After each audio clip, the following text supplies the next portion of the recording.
وہ قیدیوں کو ایک ایشو بنا کر اسرائیل رکھنا ضرور چاہتا ہے.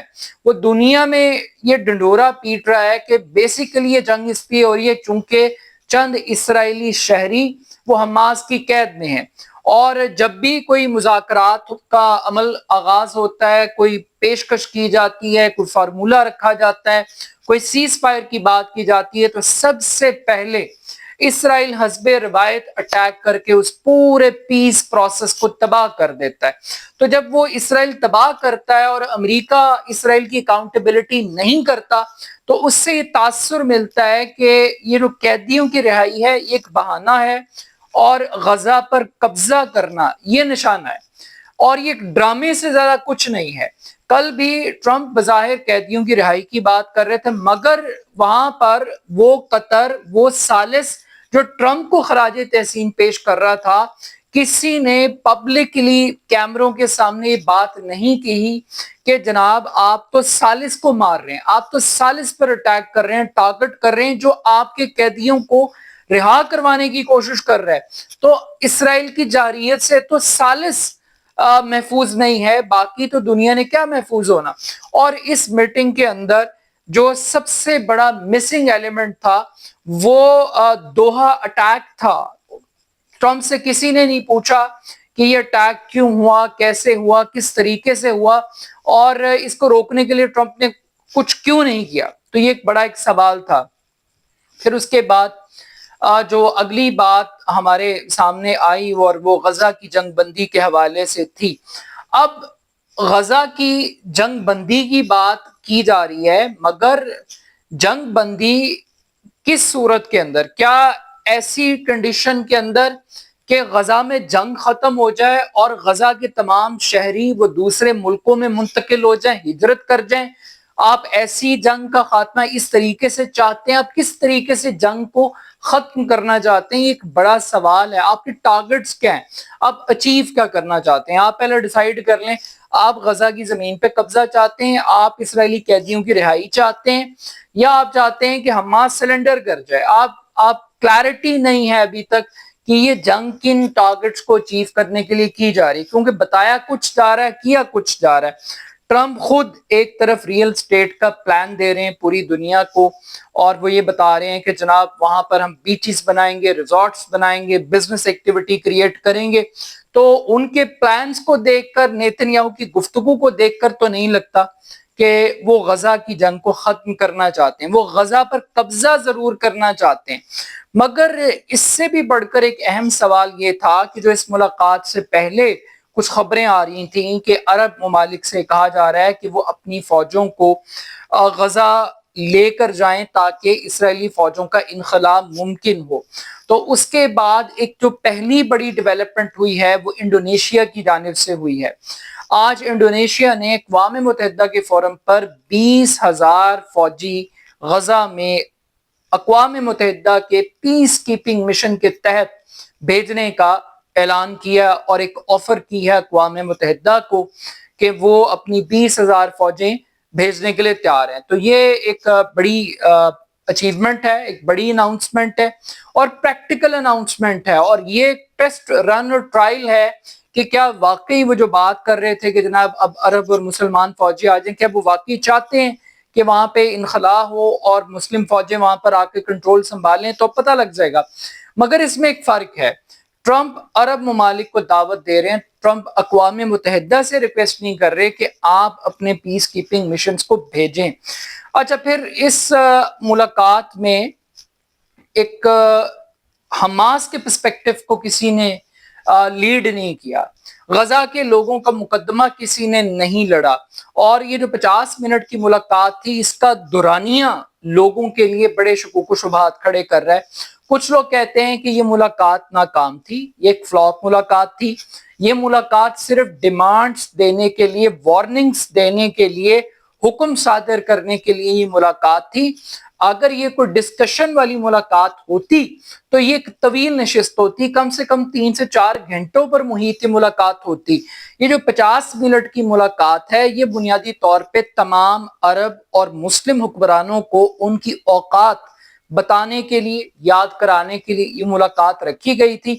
اور اس نظریے کو یا اس سازشی تھیری کو تقویت اس بات سے ملتی ہے کہ اس ملاقات کے بعد جس کا آغاز بہت اچھا تھا، جس ملاقات کو اعزاز سمجھا جا رہا تھا، اس کے بعد کوئی میڈیا ٹاک نہیں ہوئی.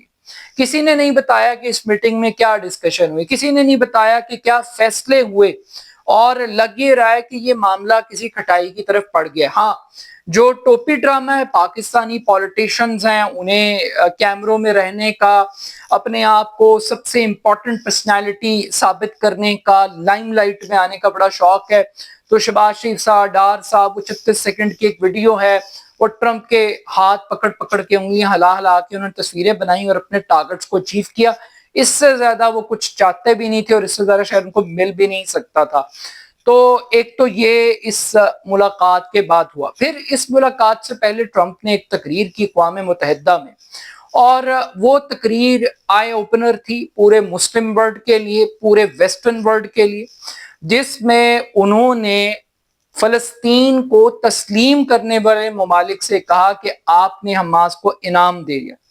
اور پھر انہوں نے اقوام متحدہ کے اوپر تنقید کی. اقوام متحدہ پہ ٹرمپ نے کیا کہا؟ ٹرمپ نے یہ کہا کہ میں نے 7 جنگیں رکوائی ہیں، اور اقوام متحدہ نے کیا کیا؟ کچھ بھی نہیں کیا. اقوام متحدہ تو فیل ہوگی. اقوام متحدہ کا کام کیا تھا؟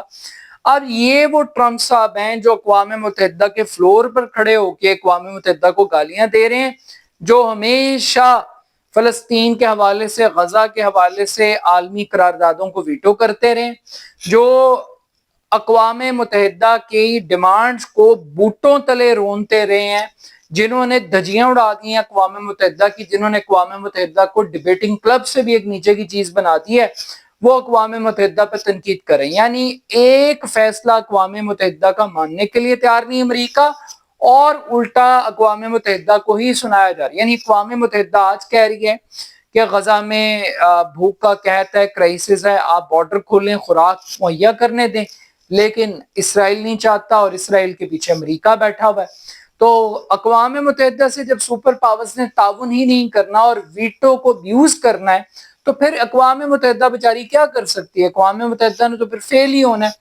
مگر عرب ممالک اور مسلم ممالک نے اچیو کیا کیا اس ملاقات سے، یہ بڑا اہم ہے. امپورٹنس ضرور مل گئی ہے، لائم لائٹ میں یہ 8 ملک آگے ہیں. ان 8 ملکوں کی کچھ نہ کچھ دفاعی صلاحیت ہے، کہ کوئی پیسے میں ذرا طاقتور ہے، کوئی ڈپلومیٹک چینلز میں بہت زیادہ سٹرونگ ہے، کسی کی دفاعی پوزیشن پاکستان کی طرح کافی بہتر ہے، کوئی دولت مند بہت زیادہ ہے. تو ہر ملک کی اپنی ایک اسپیشلائزیشن ہے. تو یہ ملک، ان ملکوں کا کوئی ٹارگٹ تھا، ان ملکوں کا کوئی پلان تھا، یہ کوئی آپس میں کوئی کنسنسس بنا کر گئے کہ یہ بھی کوئی ٹرمپ کے سامنے کچھ تجاویز رکھیں، کوئی رول ماڈل رکھیں، یہ بھی کوئی ابراہیم اکارڈ کے خلاف کوئی بات کریں، یہ بھی کوئی گریٹر اسرائیل کو چیلنج کریں؟ ایسا کچھ نہیں تھا. یہ صرف سننے کے لیے گئے تھے، بادشاہ سلامت کو سلام کرنے کے لیے گئے تھے. اب اس سلامی کے بعد جو کل کا دن ہے وہ بھی بڑا امپورٹنٹ ہے. توقع یہ کی جا رہی کہ شہباز شریف اور آرمی چیف کی ایک 1-to-1 ملاقات ہوگی ڈونلڈ ٹرمپ کے ساتھ. یہ ملاقات ان کی زندگی کی سب سے بڑی ملاقات ہوگی. بڑی پہلے سے ہی اس کو ایک سفارتی کامیابی، یعنی یہ بھی ایک بدقسمتی کی بات ہے، آپٹکس اپنی جگہ میٹر کرتے ہیں، لیکن ملاقات کا ہو جانا، فون کال کا آ جانا، یہ جو تیسری دنیا کے ملک ہیں، ان کے حکمرانوں کی غربت کا لیول یہ ہے کہ ٹرمپ ان کو ہاتھ میں لا لے اور ان کو کال کر لے اور ان سے مل لے. اس سے بڑی ان کی کوئی خوشی اور ان کا کوئی سرپرائز ہو نہیں سکتا. مگر یہ ملاقات بگرام ایئر بیس کے حوالے سے، افغانستان پر اٹیک کے حوالے سے، بلوچستان کے اندر امریکن انویسٹمنٹ کے حوالے سے، جو مائنز اور منرلز اور کرپٹو اور جو اس قسم کی چیزیں ہیں، اس حوالے سے بڑی امپورٹنٹ ہوگی. دیکھتے ہیں کہ ڈو مور ہوگا، نو مور ہوگا، اور ایبسلوٹلی ناٹ ہوگا. کیا ہوگا کل یہ آنے والا وقت ہی بتائے گا. But still at the end of the day اس ملاقات نے ڈیمانڈ، لگ یہ رہا ہے کہ ڈیمانڈ اور پلان ایک ہی طرف سے آیا ہے، وہ ٹرمپ کی طرف سے آیا. اب کیا ٹرمپ کے ڈریمز کو یہ عرب ممالک پورا کر سکیں گے یا نہیں کر سکیں گے؟ اپنا فیڈ بیک میرے ضرور دیجیے گا. میرے YouTube channel AR Khan official کو ضرور سبسکرائب کیجیے گا. بہت شکریہ. اللہ حافظ.